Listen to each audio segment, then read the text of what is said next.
Evolutionary Underground, episode 42, coming your way. Today we're talking about keys to success in bodybuilding by Geneza Pharma. So Mobster and I, we're going to go over some keys to success. What does keys to success mean? We're also going Yeah. to talk about building consistency. We're going to talk about adjusting our nutrition. We're going to talk about focusing like a champion. We're going to talk about our favorite Geneza Pharma steroids. We're going to talk about why GP rocks. But first, let's talk about keys to success and what does keys to success even mean. So I'll bring in Momster to start this out. This is the topic he wanted to talk about. Yeah, look, guys. I mean, there's an idea sometimes. We used to see this in the magazines all the time back in the day, Steve, and even a few of the books where people were looking for secrets. They wanted to know what the champions were doing that they wasn't doing, and it's fun, as you and I have done on many podcasts, to somehow guess at, and we've seen proper examples of course, actual steroid stacks that the champions do, and we sometimes imagine that this is the reason why that person's a champion. It kind of goes away from the genetics, the fact that these guys were specimens at school, and then they trained and they grew, and then they took steroids and they grew some more. Okay, so there's another aspect to it, and of course that's the rest, Steve, and the things that you and I have talked about, and we include the genetics. We talk about training and stuff like this, but then there's like, what about the people that aren't genetic freaks that have had success? What do they do? Because that's a better question. What does a person who has normal genetics do on a daily basis, on a weekly basis, on a monthly basis, throughout the time that they train, that gives them the success that they've ended up having? You get to see, as I do from time to time, training logs where we've seen transformations. We've just this week had a couple of new male members come to the forum where they've been like 319 pounds, I think was one example, Steve, and he's now like 230 pounds. And that's before he wants to talk about training in PEDs. He's literally gone 80 or 90 fucking pounds down. That is a transformation. We've seen the opposite. We've seen skinny guys with normal kind of genetics, end up with six packs, end up with decent pec deck tie-ins, end up looking kind of spectacular. Certainly, the average man on the street would want that fucking physique. So you go, what do they do? Now we know, because we've done training podcasts on this subject, we've seen training logs as a huge part of that. But what about the other things? What about the little bits and pieces? This is not a long enough show that we could talk about a 20 or 30 point list. So we're just going to talk about the main ones. So the keys to success is actually, I believe, been the name of a book in the past, but it's the idea of the commonalities.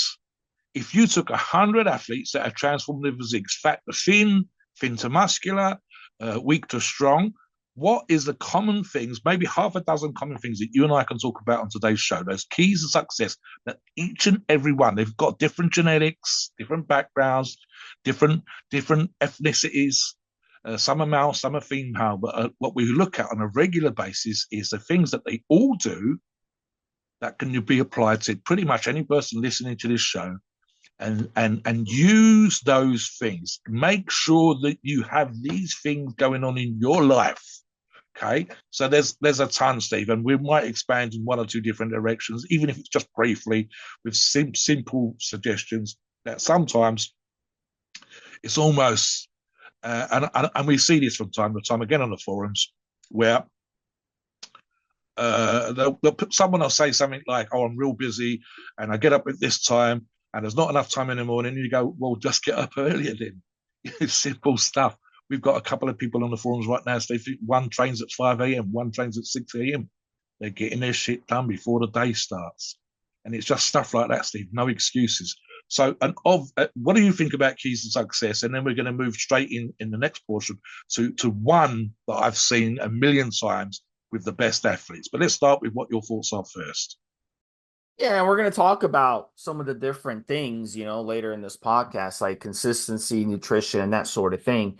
But, one of the things that people realize, I think, when it comes to bodybuilding is bodybuilding is very different than the other sports or hobbies that are out there. And it's because I think what happens a lot of times is people believe, hey, I can be a professional bodybuilder just by following what a professional bodybuilder does. But they don't realize that there's a genetic element. And part of that is the grift of the bodybuilding industry, the grift of the supplement industry. That's what they've been. And ironically, Mobster, I think your generation back in those days, it was magazines. You open up the Yes. magazines, you'd see at the back, all these, they're selling all these supplements and they're selling protein, especially in the 80s. They're selling protein powders with a bodybuilder on the label. And you can drink this protein powder and become like this bodybuilder. And people believed Yeah. it. They went and bought Yeah. tubs of protein powder, which was all sugar and crap in it.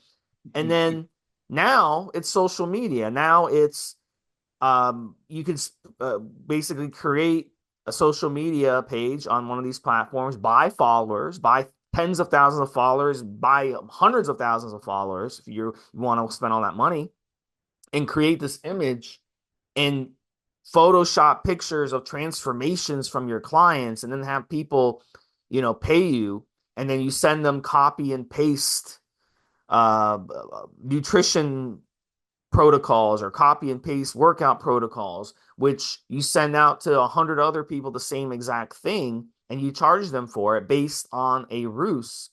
So we bodybuilding is one of those things where people fall for that. Like nobody, you ask people in high school who are playing football, are you one day going to be playing in the Super Bowl? Maybe one or two guys on the team will raise a hand, like, yeah, I'm going to be in the Super Bowl one day. I'm scoring a touchdown. They actually believe that. And the reality is their chances of ever doing that are, you have a better chance of winning the lottery, than doing that. But they want to believe it. But like in bodybuilding, it's different. You pull up any person who's just getting into bodybuilding and they have this image in their mind that, yeah, I'm going to be a bodybuilder one day because they really believe it, because they see it on the social media. They think that, oh, I can just take a bunch of steroids and it can get me there. So really, the keys to success is just understanding what you're genetically going to be able to accomplish. Then you can be successful at that. And what Mobster brought out was exactly my point about the guy who started a log. He was like 300 or 300 pounds Yeah. obese, and now he's down to 230, and he's Yeah. still a big guy, but he's getting there.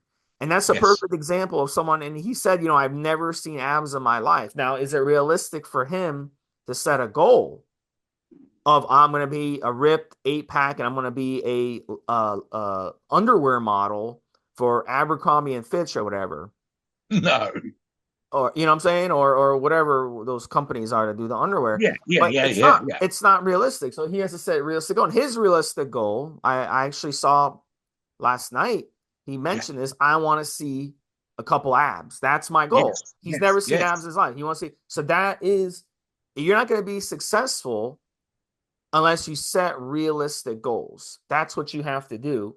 And you have to have it limited. If you've never been lean in your life, you've never had abs in your life, you have to set a realistic goal of where you can get. Then when you get there, you can set another goal to kind of push yourself to the next level. So goal setting is definitely one of the most important things, but it has to be a realistic goal. Don't say, yeah, I want to be a top 5 Mr. Olympia in a year from now. That's not a realistic goal. Okay. No. That's someone who's been brainwashed by the supplement industry, okay, by these clowns out there. Um, and Mobster and I, we talk about these clowns off air all the time. We're like, oh, did you see what this idiot did? Did you see what this idiot did? They want to Yeah. sell you a dream, okay, that's not realistic, because they want to sell you their products, because they claim, yeah, my supplement got you here. In reality, they're on like 2 or 3 grams of steroids. So let's be honest. And this podcast is a steroid podcast, and steroids are important. So another Yes. key to Yes. success is by using high quality gear, Yes. Absolutely, Steve. Yes. high quality Geneza. Brands we trust, approved sources, products that we know have been tested. We talk about this on the shows all the time. There's literally just this week, Steve, been a news, and I'm not going to name the people in the news section, where one of the comments back and forth by a coach who's just been sacked off, and people that know about the news will know what I'm on about in bodybuilding. by 3, and I think it's now 4, possibly 5 pros that are quite high up in the top 20, top 10. One, I believe, is in the top 6 ranking, where they sacked him because they've all had consistency issues recently, and the coach said it's because they were using bad gear. And one of them did a video where he says, how have 3 or 4 of the top athletes in the world that this person's training fouled if we're all using bad gear? It makes no sense. He says it's literally come down to a really crappy bulking / whatever off season, and then not leaving enough time for us to get in shape. In other words, poor coaching, poor guidance. So absolutely PEDs are a huge part of that. But I've just this morning, a few minutes before we started the show, was responding, ironically, Steve, on one of the forums that we're involved with, to a training log that's a diary that's going to be run by one of our approved sources, where the person is not going to train and not going to diet. He's only going to use PEDs to try to succeed in their particular target. So obviously I've had to comment on that. And obviously point out, as we understand, and I talked about this before, the very top professionals in this sport, specifically bodybuilding, include, and we'll talk about this now because it's part of our show today, the ones that have the greatest results aren't just taking drugs. They are tip-top on their diet. They are tip-top on their training. And if they wasn't, their competition would hand them their arse. They would literally be leaving something on the table. So when we talk about the key to success, including the aspects that we're going to discuss in some detail now, we are 100% talking about the things that pros do not leave on the table. Literally the consistent things that we see all pros of pretty much any sport, but specifically bodybuilding, doing on a regular basis in order to be successful. And again, they have the best fucking genetics. They are 1 in a million, 1 in 100 million, Steve, when we're talking about the top 10. There's 8 billion people on the planet, and only 10 of them are lining up on the Mr. Olympia stage in the top 10 section. So I don't know what the numbers are there. What's that, 1 in 80 million or something ridiculous? 1 in 800 million? I don't know. It's crazy how small a number there really is for you to be top 10 in bodybuilding. And yet, we can pick apart physiques, we can pick apart this, that, and the other small aspects of it. But I guarantee you, the things that we're talking about today are things that every single one of those top 10, top 100, top 1,000 does on a regular basis. And that's with or without great genetics. So these things aren't sexy. They do not sell protein powders. They do not sell fat burners. If you said, oh, being consistent, which we're about to talk about, on a regular basis and hitting a gym on a regular basis is going to make you fantastic compared to where you started from. And it doesn't sell a tub of protein powder. It does not sell a tub of fat burner. Now, supplements, proteins, anabolics, all play a part. But consistency, I can't sell you consistency in a tin. You have to do that stuff. So let's get into that specifically, Steve. Let's start with an obvious one. And we've just touched upon it, both of ourselves. So number one, it's not number one really, it's one of the things that we're going to talk about, is being consistent. What do I mean by that? And I know Steve and I will have something to say on this. Quite simply, and I was having a conversation at the gym just now, Steve, before I come back here to do this show. The reason I'm the size that I am, the reason Steve looks the way that he does, is because we've been hitting the gym on a frequent enough, regular basis for fucking decades. Literally 45 years this year for myself. It's got to be close to 25, 30 years for Steve. The reason why we are muscular, the reason why I am strong, the reason why Steve has abs is because we're consistent with our diet, we're consistent with our training. I could probably, and I didn't think about it before this show, and I wish I kind of had, I could probably work out the amount of time that I've not trained over the last 45 years. It's going to be a couple of holidays, Steve, and when I've been injured, it probably comes with the odd week here and there when I felt that I needed to, when I've come to the end of a training program or hit a specific target. It probably comes to about 30 weeks in 45 years. Certainly 16 weeks when I was still doing grippers with my back injury, mentioned on other shows in 2016. No weights whatsoever, no gym activity, just squeezing grippers when I was laying down in agony. And the other 14 weeks will be specific time off, or when I've had to go away, or when I've been traveling, or whatever. And that's it. The rest has always been training, even if it's a minimal amount of training, just to hold on to the muscle I had when I was working like a crazy motherfucker. Some of our listeners know what I'm on about. Grafting down the coal mine in the steelworks, crazy situation at work. You're taking double shifts. Someone actually mentioned a double shift every single day. They were getting 2 hours sleep. One of the guys on the forum said, fuck that. But I've been there. I've done that like 4 or 5 hours sleep and then just crazy, crazy work. And I still managed to squeeze 1 or 2 sessions in. The rest of the time, 3 sessions, 4 sessions, as it is right now. Very rarely have I done more. But that's for 45 fucking years. And what you will see from time to time, and this is the reason why those people won't always make the progress that they should do, is guys, and it's nearly always guys, and girls to a far lesser degree, will occasionally have times in a year where they go crazy. I need to get in shape for the beach. And they'll hit the gym. And they'll hit the gym consistently, 6, 7, 8 weeks. But they won't train consistently through the year. There's parties, there's work, there's stuff to do, and they'll miss a ton of sessions. Now, the ones that make the least amount of excuses, and again, I refer to the forum and forum logs, the ones that go, oh, I'm a busy guy, so they go to the gym at 5 o'clock in the morning. I'm a busy guy, busy girl, hit the gym straight after work, straight after college, and then go home and do the stuff they need to do. And allow themselves the least amount of excuses not to go. Oh, my muscles are still sore from last time. We'll do some active rehab. There's stuff going on in my life. Funny enough, going to the gym sometimes helps you deal with that stress and aggravation. And it can be a head fuck, I get it. But sometimes going to the gym, and I've been in this situation, I think Steve has as well, where we've had major shit, whether it's divorces, the end of a relationship, someone's passed away, family member that's close to us is ill. And there's almost a form of escape in those situations of going to the gym. And because we did that, because we was able to do that, we kept the muscle. We didn't lose fuck all. We might not have been gaining, but we didn't lose anything. And then when it comes to hit the gym hard, when the stress was past and we're into the next section, now we can start to grow. So for us, literally giving ourselves the least amount of excuses to not go to the gym, to not be consistent with our diet and whatever else for the longest possible time has led Steve and I to where we are today. And, you know, I would argue, Steve, that the same thing applies to pros because a professional bodybuilder, and I'll bring Steve in now, when you see the top pros, if you win the Mystery Olympia, you're just about to be as busy as you've ever been in your fucking life. The demands on your time for photo shoots, podcasts like this, Samson Dweller's the end of this week. He's only been back in the UK, I think 5 or 6 days. 5 days as we do this show, Steve, he's back in the UK. And at the end of the week, he's off to China. I guarantee that's a real big, probably $50,000-$60,000. Come to China, stay here, do a tour. It's a growing, in terms of the ability for them to have money to bring Samson over. He'll probably get more demands on his time now than he's ever had, ever.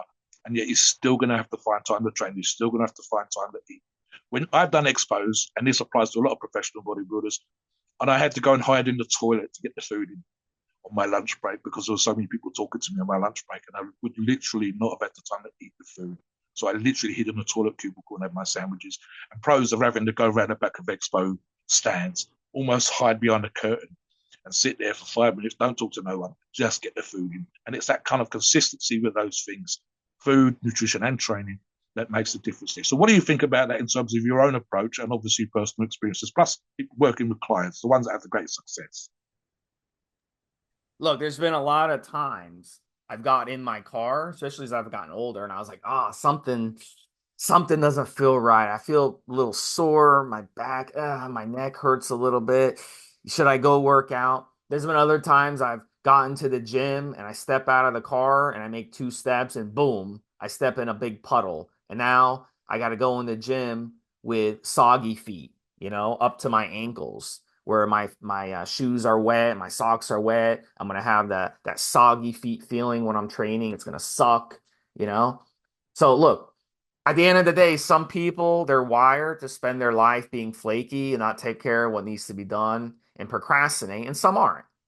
So Mobster and I, when we do these podcasts, we usually do the podcast at a certain time. And Mobster and I are always on time. Yeah. I think maybe there was once where I had a problem with my computer. I had to reset my computer. So, we had to be delayed by like 30 minutes because I had to update That's some about the software. worst, Steve, ever. Yeah, 5 minutes, 10 minutes, Yeah. that's the most we've ever been delayed. Yeah, so I mean, that's who we are. But some people are wired like that and some people aren't. And it could be upbringing, or it might not be. It could be experiences. I don't know. I don't really know why some people are wired like that and some people aren't. But the people who are going to be successful at this and build, if you're going to be able to build a consistency, you're going to be consistent. What's going to end up happening is you step into the puddle and you get soggy feet. You're going to be like, you know what? I'm getting in my car and going back home. I don't want to train with soggy feet. Or it's going to be a situation where I get in my car to go to the gym and if my neck feels a little off, I'm like, you know what? I'm not going to go to the gym today. But what happens is you do that once, you do that twice, and you keep it going.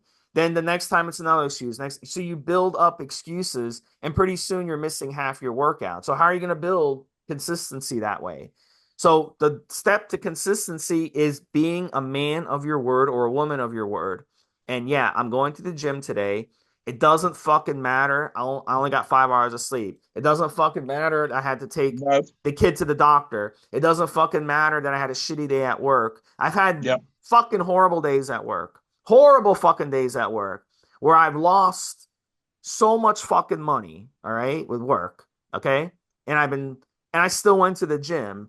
I fucking said, fuck it. If I have a bad day, what difference does it matter if I go to the gym or not? It's not gonna, when I go to the gym, that is where I'm focused on. So whatever happened on the outside doesn't matter anyway. So whether I had a good No. day at work or bad day, it doesn't matter. But then there's the people, they have bad days at work. I used to work with people like this. You know what they would do after work, Mobster? They go to the bar and get drunk. That's what they would Steve, do. I've seen members of gyms that I've trained at, including the one I go to now, where it's not busy when it's raining, and motherfuckers are coming in their car. They've got to walk from their car to the gym door. So why haven't they come to the gym? Because it's raining. It's not raining indoors. It's not raining in the gym. You've only got to walk from your car. I can't come when it's raining. Why the fuck not? That's literally your reason for not coming to the gym. Let me tell you a story, right? And this guy had the best fucking genetics. When I lived in Gloucester and we had the gym in the warehouse, when I'd run my supplement business with my business partner, Mike, we were getting t-shirts for the event that we were putting on. And the printer, the maker of the t-shirts, had a son who must have weighed, Steve, I'm going to say, probably 180, 190 kilograms. That's 418 pounds body weight. It was a big motherfucker. And he was on the bench for the local rugby team, the rugby Gloucester, whatever the name of the team is in Gloucester, big team, pro team, playing in the pro circuit. But he was a lazy fucker. And it was the off season. So he wanted to get this guy. The dad said, can you get my son ready for the season games? Then obviously the season games will start. It'll be a couple of weeks, the same as American football, Steve, a couple of weeks to getting the guys condition, getting them to practice on the pitch and so on and so forth. But it's up to you during this break for you to stay in the shape. Same as we talked about, it's American football will be the same. The better condition you stay in the off season, when the game starts, when the series starts again, you're going to be that much healthier. You haven't had to rush the last couple of weeks getting into shape and torturing yourself to lose weight and whatever else. So I said, yeah, fine. You'll pay a fee, but it wasn't, I think my usual fee was something stupid like $15. And it was never about the money, Steve. It's just about my passion for the sport. I'm already in the gym. I don't mind coaching. It's no big deal. Fine, says I. He was the biggest motherfucker we would have had. We had at the time, and I've mentioned this guy's name before, Lance Charlet training for the world's strongest man. We had two 16-year-olds that were gone on their first summer holiday. And consistent came in terms of the two 16-year-olds for 12 weeks. So they're in shape with a six-pack. So when they go on holiday, they can grab as many girls as possible. The person in question came 4 times, and every single time he was late. Every time. The 4th time, I just give him his money. I said, no, off you go. Why not? He says, you have literally had 4 opportunities to turn up on time. You've never turned up on time once, and you have the best genetics of the arguable strength/power athlete, whatever, of anybody in this room. Lawrence had trained at one point, I was at under 18 for Gloucester, and also a table tennis champion. It was literally his nickname online was table tennis something or other. This guy that came to the gym never made it on time once. Dry, wet, whatever. No excuse, Steve.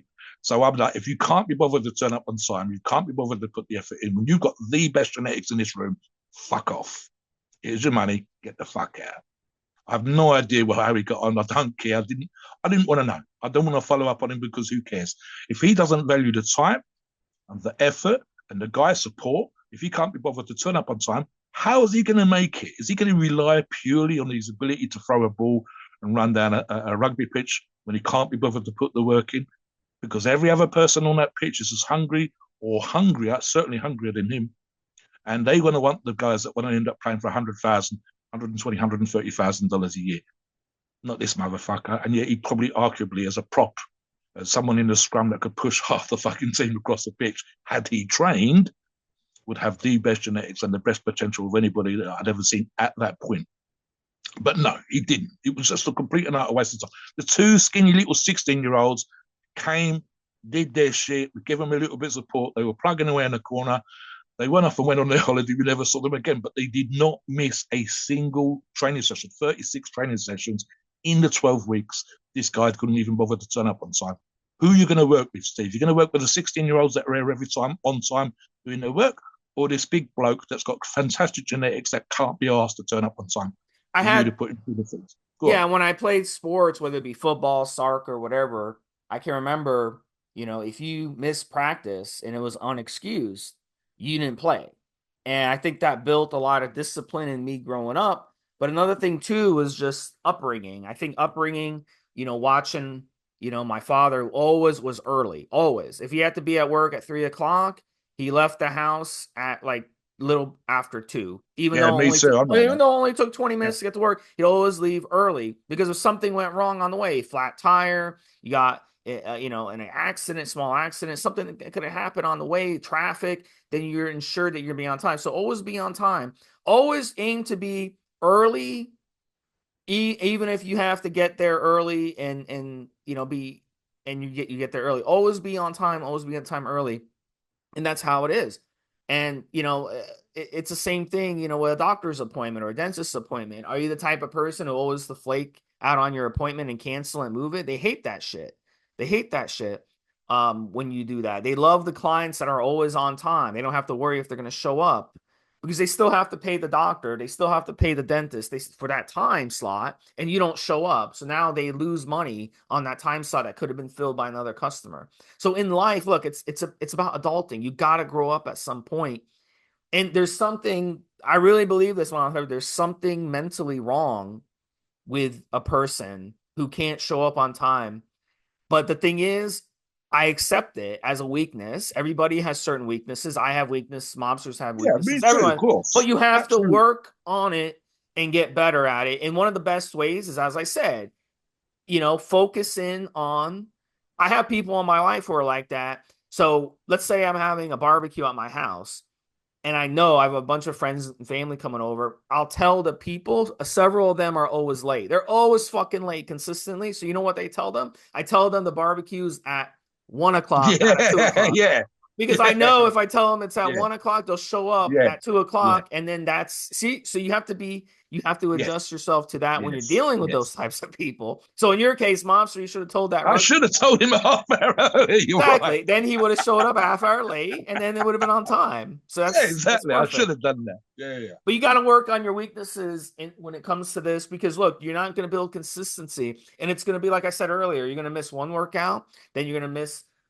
It's going to become where you miss one workout a month It's, and it's one on workout the in 2 weeks. I listeners. don't know. Sorry, Steve. The listeners of this show, right? Ultimately, guys, you are and girls, you are responsible for yourself, and it's your physique and your success.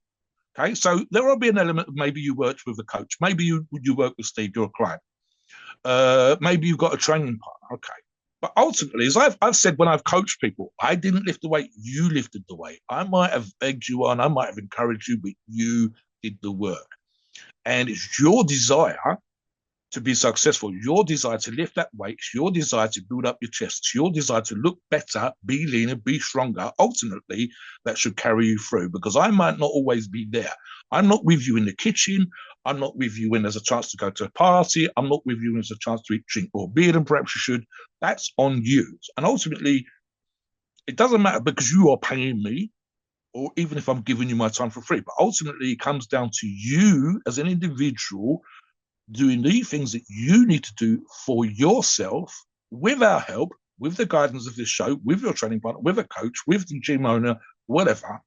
But ultimately, it's still your journey. So, really, your success is as much a part of you doing what you do, and specifically in this example, being consistent by trying not to miss training sessions, trying not to have excuses, trying to do the right thing, trying to make the right choices in the kitchen, in the supermarket, whatever else.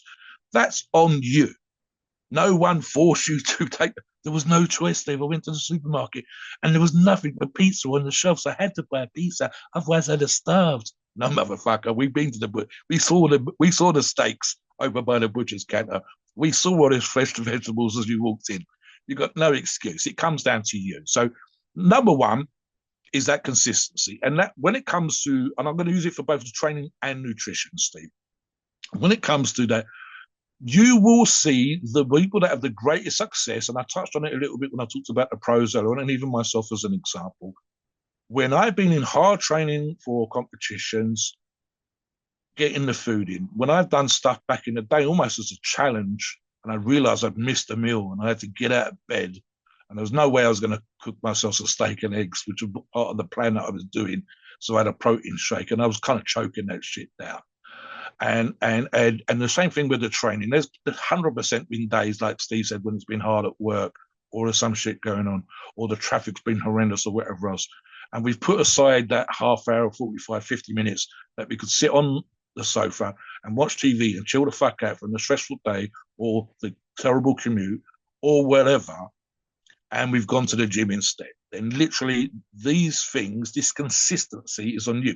And an obvious example is, Steve, like I said earlier on, and I just use the food as an example. You've managed by some means of effort from some of the advice we've given you the shows to go from 180 pounds to 200 pounds body weight. And you did that by having 4 meals a day, for example, and hitting your macros and taking the kind of right food choices that Steve and I talk about on these shows all the time.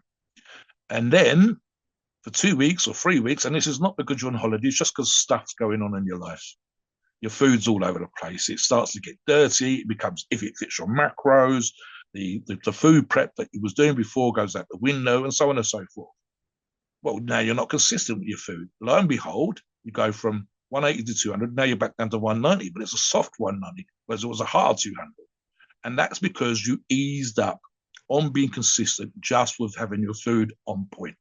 These are obvious things. We're not suggesting that you live like a monk or some sort of guru stuck up on a mountain and you only eat berries, wild goats, and fresh milk and etc. all the time. But obviously, the more consistent you are with good food, good nutrition, and being on point, the easier it is to hold on to good muscle, the easier it is to be lean, the easier it is to be strong when everything else is in play. So this is the thing. It's kind of almost like the argument about what makes a millionaire or billionaire. How many of those guys have failed business, but then didn't get down? They just started again and did another success. So you can almost argue that they're almost a level of stupidity, Steve, in their self-belief, and that they put themselves back in because they realize they made mistakes. They don't make the same mistakes the next time, and boom, the businesses are successful. So we look at the reasons why we are successful. Let's move on now a little bit to the nutrition specifically, Steve.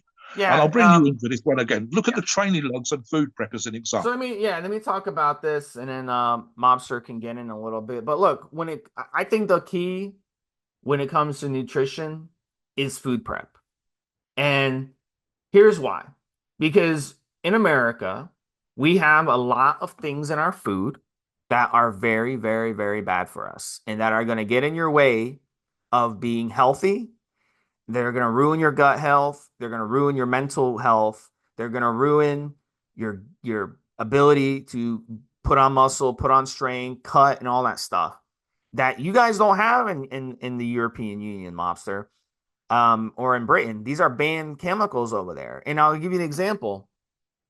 These refined oils, though, here's the thing. Here's what you do. And a lot of people come to me, they're like, Steve, I mean, how do I avoid all the stuff that you talk about? Well, it's easy. You prep your own food. If you're too many people depend on takeout, restaurant food, fast food, because they're not organized when it comes to food prepping. And food prepping is so fucking easy. And I'm going to give you some tips on how to do this.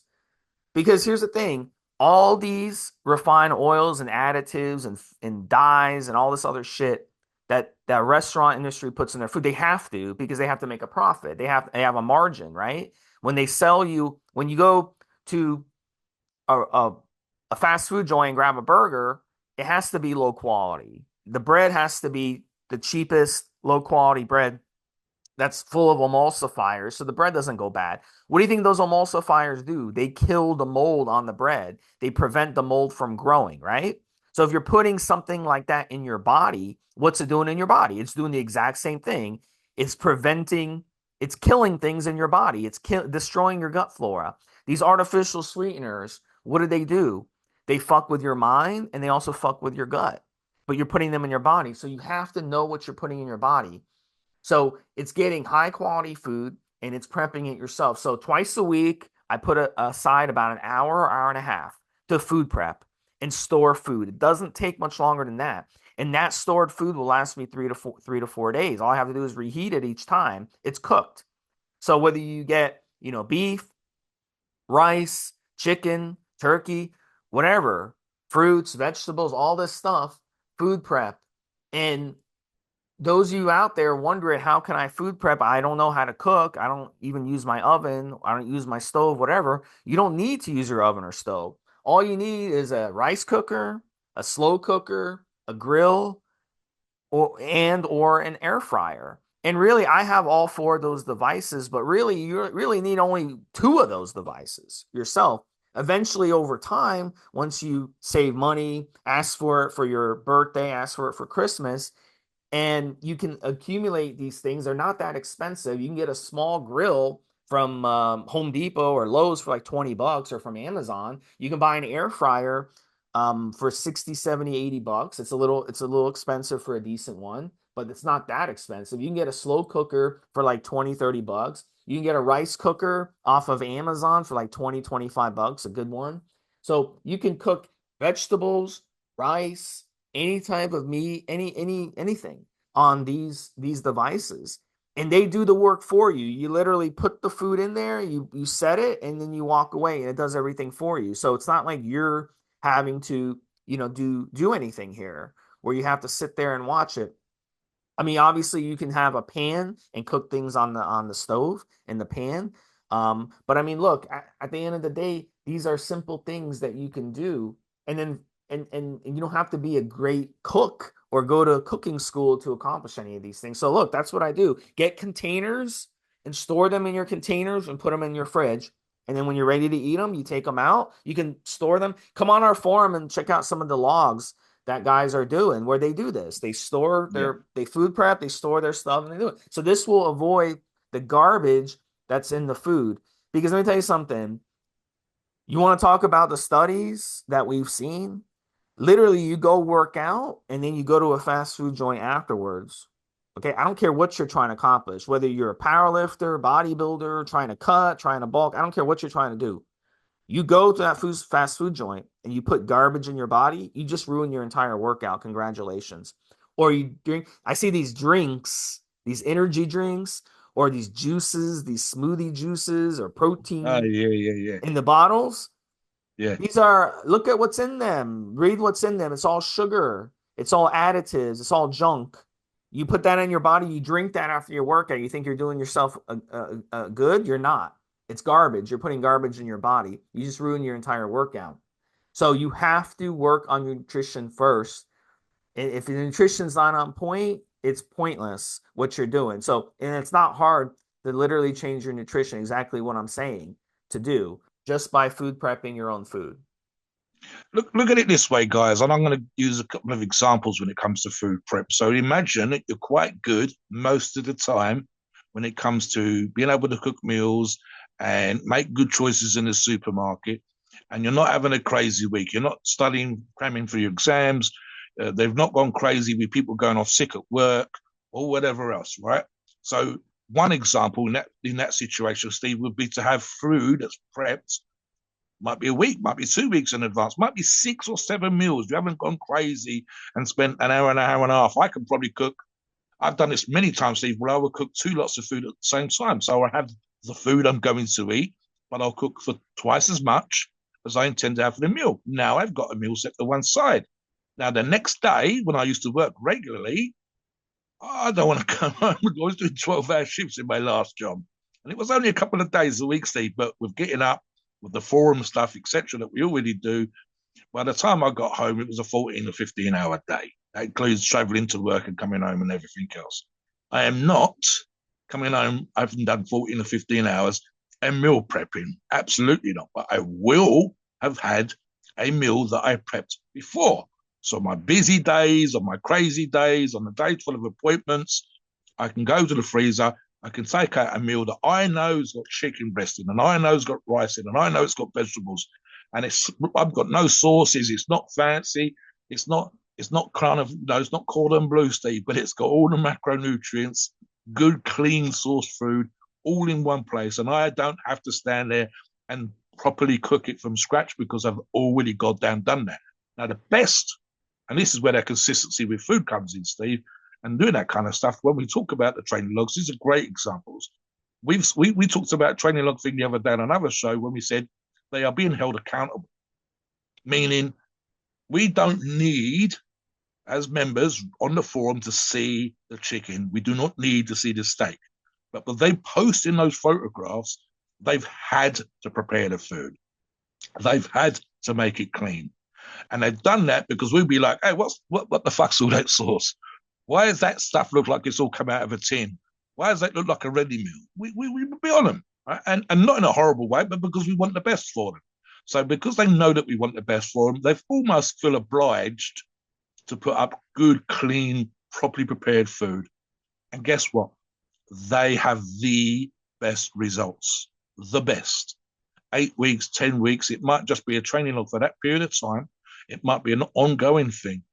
But every single one of the ones that's prepared their food in that particular way, whether in advance, I mean, Phil is a good example, Steve.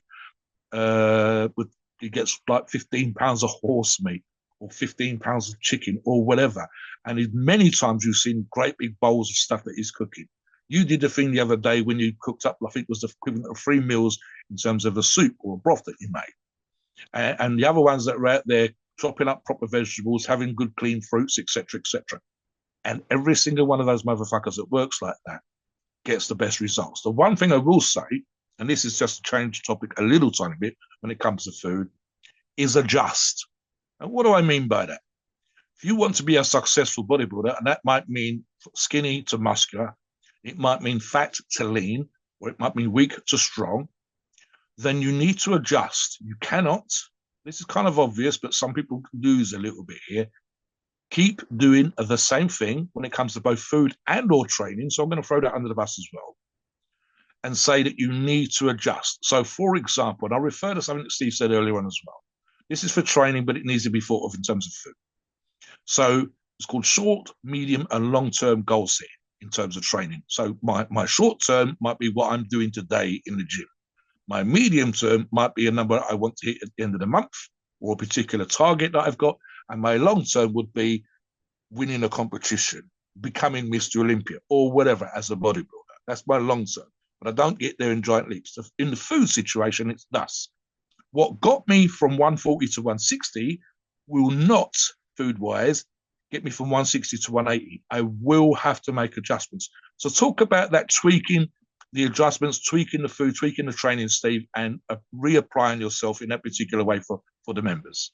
Well, we have to do that. That's an evolutionary trait that we had to do. Our ancestors had to do it to adjust, especially your ancestors in Europe, because Europe went through a lot of shit over over the years, and especially with the cold weather that when you can't grow crops when it's cold, you can't find food when it's cold, you have to bunker up in your house for days if there's a bad storm. So we had to adjust the way we ate over time. I mean, Homo sapiens have been around for about 2.5 million years. And in that time, there's been a lot of things that have happened, to adjust, the way we handle food. So cycling your food is important regardless. And you don't want to be eating the same thing every day. You'll just get bored. Your body will get you. There's certain foods you shouldn't be eating every day, like nuts, for example. You got to cycle the nuts that you're eating, otherwise you're going to develop allergies to those nuts. Your body adjusts as you get older. It becomes harder to break down certain things in your stomach, like lactose, for example. As you get older, it becomes harder and harder to break down lactose. So you've got to lay off the dairy as you get older. that'd be something that you could adjust to. So really, I mean, there's different things you have to adjust to when it comes to nutrition to be successful. And obviously, as Mobster said, Mobster at 170 pounds when he was a teenager, or however much he weighed, versus Mobster now, you eat a lot more food today to maintain your strength and maintain your size. If you want to become a power lifter who's a heavyweight, you got to eat more food, obviously, over time to adjust for the greater strength and grace and size. You got to eat more food. And that makes a big difference. And really, like, a lot of people, when it comes to bodybuilding, they get a slap in the face. And I've seen this over the years on forums, and I've argued this on forums with people. They get a slap on the face when it comes to food costs, and they don't realize how expensive it is to eat like a bodybuilder. And it Yeah, gets very, very expensive. So, especially if you're eating high quality foods, as you should, yeah, it can get expensive. So you really definitely, that's another area where food prep goes a long way. And granted, in the United States, we pay less for food than any other country relative to what we make. I mean, it's not even mm-hmm. close because we have an excessive amount of food in America because, in fact, the government actually pays farmers to destroy their crops.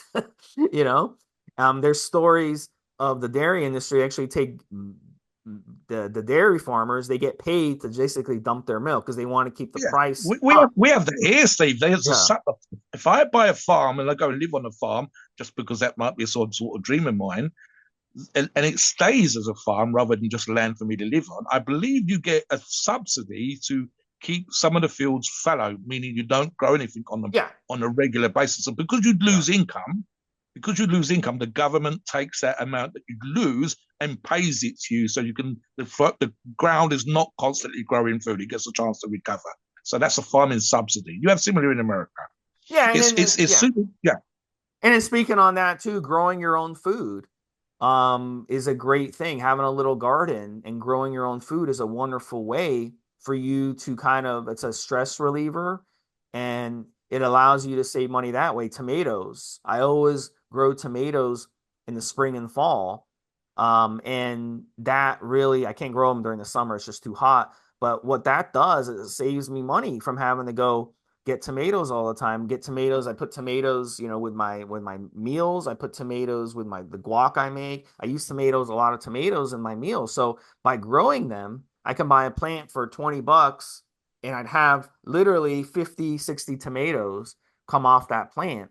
yeah, And so if I go to the grocery store and each organic tomato, and it's organic, so each organic tomato at a grocery store, a good size organic tomato, say it's $2, and I get 50 of them, that's $100. So I'm spending $20 on a plant versus $100. And another secret too, in what you can do is save the receipt, because a lot of these places, especially these big stores, they when you buy a plant from them, it comes with a warranty. So if when that plant eventually dies, let's say it dies after a month or two, you can return it and get your money back. So that's a great way for you right there to save money. And the reason they do that is because they want you keep coming back to the store. Customer yeah. satisfaction is She'll buy important. other stuff when you're Yeah, there and spend more money. They don't lose exactly. anything. So really at the end of the day, it's not even the store that loses money, it's the company providing the plans that loses the Yeah, money, but that's their warranty. Like, look at your receipt. It'll literally say you have this long a time to return the plant. So even if you're not a good gardener and you kill the yeah. plant, You don't feed it or water it. Yeah, yeah, yeah, you can still take it back. So getting your own vegetable garden going is a great, great idea as well. And it's a great way to eat good quality organic food and save money in the process, doing that as well. So there's different ways. So really the excuses, I think, really have no bearing, yeah. Mobster, when it comes to excuses. But let's get into I want to, yeah, move on to the next topic, Steve, because we're up against the clock here. yeah. I'll keep it kind of short, and then we're going to talk our favorite Geneza products that have been our keys to success, and then obviously about Geneza quality.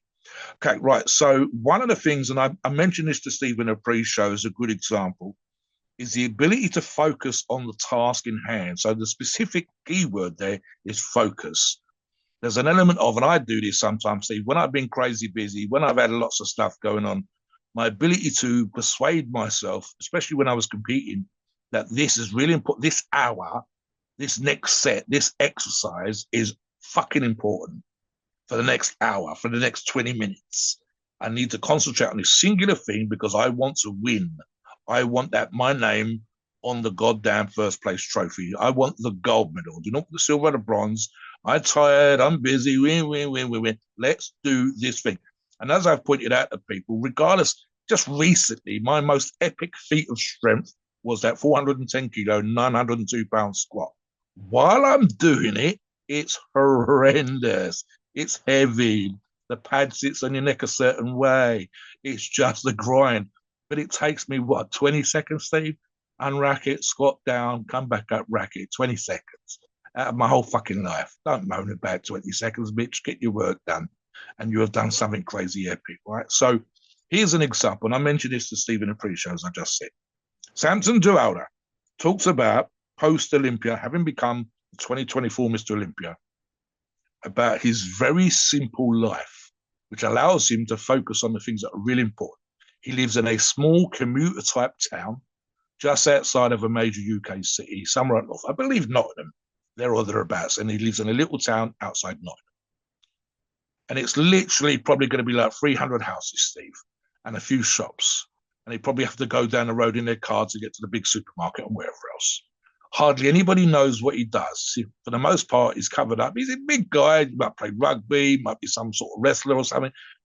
Not everybody knows he's a bodybuilder. Certainly, there were more people now know that he's a Mr. Olympia than they did last week. He lives in a kind of normal house, kind of stuff you'd see on the TV, Steve.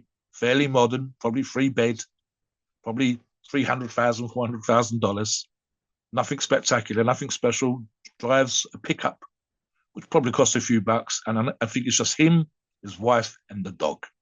And he said that he traveled briefly to Dubai and trained at Oxygen Gym, but realized as great as the gym was, as great as the PT was, it was too much of a distraction. There were people to talk to. There was things going on. I couldn't see my wife. I couldn't see my reason for wanting to be a champion, which is for his wife to pay the bills, for his dog, and so on and so forth. He came back from the Mr. Olympia, and the local gym owner was practically crying at his success. So the level of support that he got from the small local gym, the level of zero distractions, not Dubai with the 1,000, 2,000 foot tall buildings and gold covered cars and God knows what else, but just this little village in Nottingham. It meant there was zero distractions. I could see every single day what I was training for. My wife, the house, the dog. These are the things I was training for. I've come from Nigeria to United Kingdom. I shouldn't have succeeded. People said I wasn't going to succeed. So part of his focus was proving them wrong. But he has almost no distractions. So his ability to focus on the task in hand. All I've got to do, Steve, is a podcast with his the supplement company once a week, occasional appearances once or twice a month. Obviously, go to competition to qualify for the Mr. Olympia. So that's 2 competitions, 3 competitions a year. And the rest of the year, the other 300 plus days, is just training and eating. And so the ability to focus on the idea of becoming Mr. Olympia is almost simple. And what we've seen, and Steve and I have talked about this with other athletes, and I'll bring Steve in just for this little section as well, is what we've seen with professional athletes is their ability to focus on the event, say American football, and I know that's the example I'm thinking of with Steve, where that person did the work regardless, and that's why they ended up being a great pro. So use the example you used in the past, Steve, when you talked about great American footballers, just like that. Focus, focus, focused. All right, so let's get into our favorite Geneza Pharma bodybuilding steroids. Let's talk about consistency. Some steroids that you can take for consistency, not steroids that you can take and just blow up and then lose it all when you come out. So the first one, Primobolan, is a really good option because it's going to build slow quality lean gain. So with Primo, it's a good idea to stack a little bit of an androgen with it. So you can stack a little bit of testosterone with it. I think that would be a good cycle for this, and go ahead and run it for 12 weeks. Keep the Primo somewhere between 400 and 500 milligrams a week. You can go a little higher if you want, but it's going to be a slow builder. So you're not going to like put on a ton of weight fast on it. So it's one of those that are really good for those of you who want to like focus in and be consistent on the diet. Another one I'll have you talk about it as well, Mobster, is Decadurabolin. And Deca is really good because it will help you build keepable gains. It's basically, takes a long time to kind of build up in your system because it has a long ester. But like one of the things that a lot of people over time have noticed with Deca is the gains that you put on it are keepable. And that has a lot to do with its ability to not put on water retention because it aromatizes much less than straight testosterone. So it's like taking testosterone, but without the androgenic and estrogenic effects. So with DECA, again, 12 weeks, run it around 300 to 400 milligrams a week, and I think you'll get good results. Mobster? Yeah, look, guys, here's part of this thing. I've never been one to try every steroid there is or every brand there is for that matter. I go with companies like Geneza that I know sell solid products that are going to work. And why do I do that? Because I want my cycle and my training and my nutrition to be successful. So let's use GP Deca 300 milligrams as an example. Okay, I've run Deca in combination with SAS, and I've talked on previous shows how I would go from at that time every single time. So that's the consistency right there, and successful every single time from a pre-cycle body weight of 280 pounds to a end of cycle body weight of 300 pounds.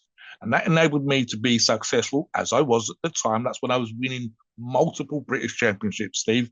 Four, I think three in a row, and then one. I missed a year. I came second, annoying, really annoying.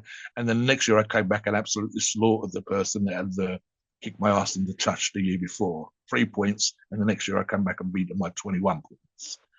So I wanted my PEDs, in this case Deca, run it exactly like Steve said. I think in those days, Steve, I was around about 350, 375 milligrams of Deca and 375 milligrams there or thereabouts of Sustanon for a grand total between I think the low end was 675 and the high end was 765 milligrams, a little bit short of 800 milligrams total per week. And again, like Steve said, 8 to 12 weeks. Perfect for me because I knew I was going to be successful with my cycle because I knew I was going to go from 280 to 300 pounds. I knew I was going to get stronger. And I knew that the PDs, including products like Geneza, were going to absolutely guarantee me that success in that regards as an aspect of the overall prep and approach. Let me give you another example, Steve. I've talked about this on other shows when I talk about oral steroids, and I say, for example, Debo. For my first 3-4 cycles, I did nothing but Debo. I believe all of those in those days, I have taken it higher since, but I believe every single one of my earliest cycles was 30 milligrams a day, so 210 milligrams a week. And I think all of those cycles would have been 8 weeks at that time. I've run it shorter than that, and I've also run it in combination with other products. And one time only, did a 16-week cycle out of necessity because I was competing more that year. And I'm looking at GP Methan as an example here, Steve. Knew, again, like the sustained deck, I knew because of the success I'd had previously that I would put on cycle around 10 pounds. And I knew, because again, I'd already had that success, what had taken place before, that I would keep 5 to 6 pounds of muscle. And this again in my earlier parts of training. The 280 to 300, I actually dropped back. When I took Anavar in the past, I've talked about that as well. I would put on 5 pounds, but I would get stronger. And this is exactly why I was successful. Again, even when I lost, it was by the narrowest of margins. It really pissed me off to come back and kick ass the following year. Stupid stuff. Again, Steve, when I've traveled and competed in Spain and Madrid, Madrid, Frankfurt in Germany, multiple times in Sweden, multiple times in America. Did very, very well, even when I've lost, and I've won 2 of those European championships, and I'm very high up to second in the competition in America that I should have won. Basically Yeah. fucked up on the lift choice, but I was consistent with my PDs again. I took the products that I knew worked from a reliable source, exactly like Geneza, that would guarantee me that success. If the person beat me, Steve, it's because they were stronger. Otherwise, Yeah. I'm made So for let, to make what kind of choices. Give them so let me another go. example. So let me give you 3 more before we wrap this one up. So equipoise is another good one, and you can run it similar to Primo. And equipoise would be something you want to try as well at some point because it's good for those consistent games. A couple of orals that I really like, Turinabol and Anavar, and you can run them 20 to 50 milligrams a day. And those are really good because they're not going to aromatize into estrogen or cause other problems. So really, really good options from Geneza Pharma. So why does Geneza Pharma rocks? Let me just wrap it up like this before we go to the disclaimer. Look, they're a fantastic source because they have everything you need on or off cycle. They are a wonderful brand. And look, their products are properly dosed and they're professional. So when you order from them, you can be confident they know how to get the products to you fast and safely. So that's the key when it comes to using steroids. You need to know what you're getting. And that's the key Yes. with Geneza Pharma for sure. So, Mobster, take us to the disclaimer. Great show. Yeah, absolutely, guys. Make sure to pick a great choice, a trustworthy choice, and do everything else that you need to do when it comes to PEDs and training and nutrition and guarantee yourself success. Please note, we are not doctors and the opinions are ours. It is our view and based on our experience and views of the topic. Our podcasts are for informational purposes and entertainment only. The freedom of speech and the First Amendment applies.